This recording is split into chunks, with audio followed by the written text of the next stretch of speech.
the rebel line, 2nd Florida are forced back, but not before scoring hits on 7th Maine. 6th Alabama also score hits on the 77th New York, whilst escaping unscathed. In counter-battery fire, Stuart's horse battery caused a 3rd and fatal hit on 3rd New York Battery. On the hill, both sides take losses. The Confederates cannot afford too many casualties with having no reserves. 5th Maine and 16th New York embattled with 5th North Carolina and 23rd North Carolina. 1st US Cavalry, already dismounted, move onto the flank of Stuart's battery. This move is countered by the dismounted Hampton's Legion Cavalry, who move into the flank of the former. G Battery of 4th US Artillery rush forward to take the place of the destroyed 3rd New York Battery. A view looking west. And then looking east along the table. Union 6th Corps Commander General Hill with 2nd Division Commander General Smith look on. A brief lull in the fighting on the road as the Confederate defensive line falls back out of musket range. Displaced 12th Alabama are ordered to pass through the farm and assist the left flank on the hill. Firing also ceases on the hill as the rebels pull back. This allows Brigadier Bartlett of Union's 2nd Brigade of 1st Division the opportunity to swap out the mauled 5th Maine and 16th New York. They are being replaced by the fresh 77th New York and 96th Pennsylvania. The fresh artillery of G Battery, 4th US Artillery, unlimber on the road. The view of Hampton's Legion Cavalry. 12th Alabama moving through the farm to assist on the left flank. View from the bottom of the hill on the Confederate left flank, the Union right. Looking east along the Stockton Road. Major General Dan Hill rode over to speak with his brigadier, Sam Garland. "We can only keep on doing this, Sam, for so long." He quickly raised his binoculars to scan the enemy ranks ahead on the road. He scowled as he saw the fresh enemy battery unlimbering. "We have to let them come on, engage, then fall back. It's the only way we have any chance of keeping the brigade in fighting shape. There's still a good 4 hours before darkness, our salvation."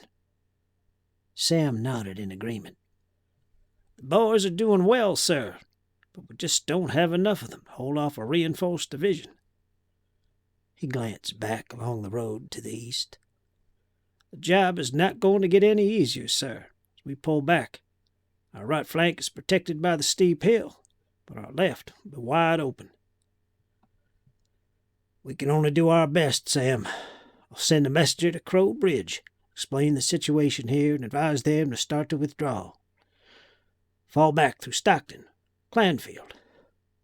It'll have to be carefully done, though. We'll not have any escape route if the enemy pour over that bridge and reach the crossroads before we do." Sam saluted and rode off to speak to the regimental commanders. He wasn't sure if his boys could keep this up until the sun went down.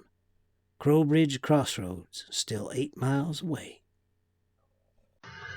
A look at the map shows the problem for the Confederates.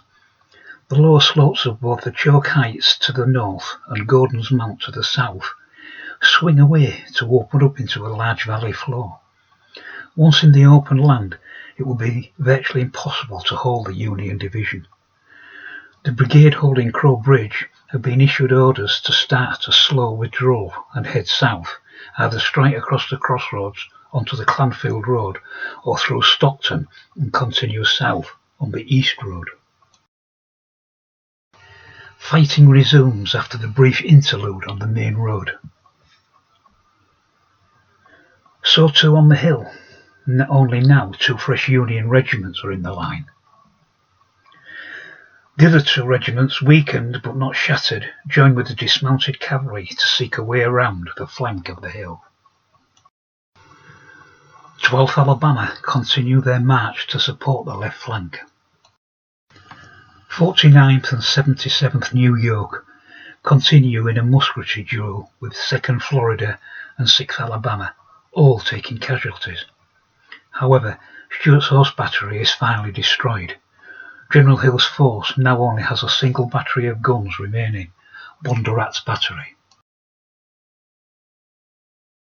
Generals Franklin and Smith look on with growing confidence as the outnumbered enemy is continually forced to fall back.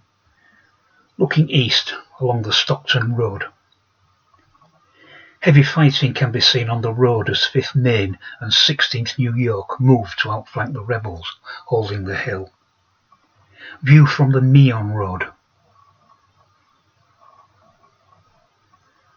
12th Alabama move into position at the rear of the hill. They are supported by the 9th Virginia Cavalry.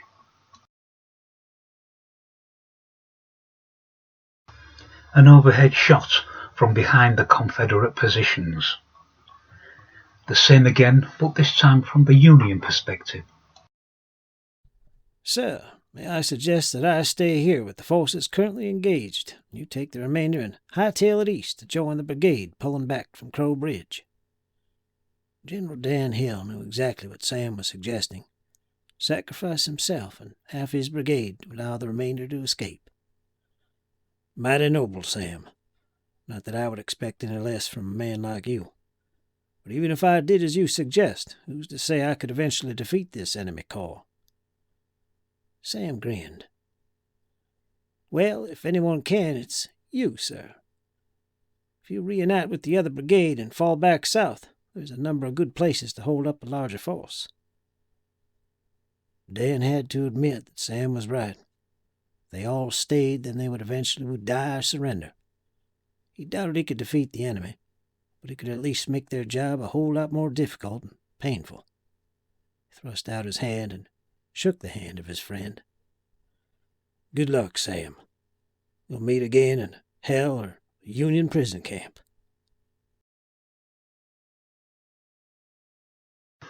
On the Stockton Road, 6th Alabama, 2nd Florida, and Bondurant's battery would hold the line here.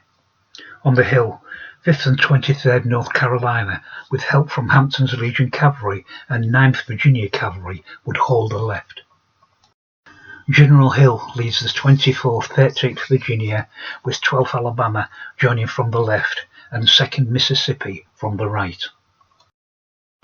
It was hoped Hampton's Legion Cavalry and the 9th Virginia Cavalry would also be able to fall back, slowing the enemy down when he eventually began to pursue. The remaining Confederate regiments grimly await the next Union assault. The Union division looks as strong as ever.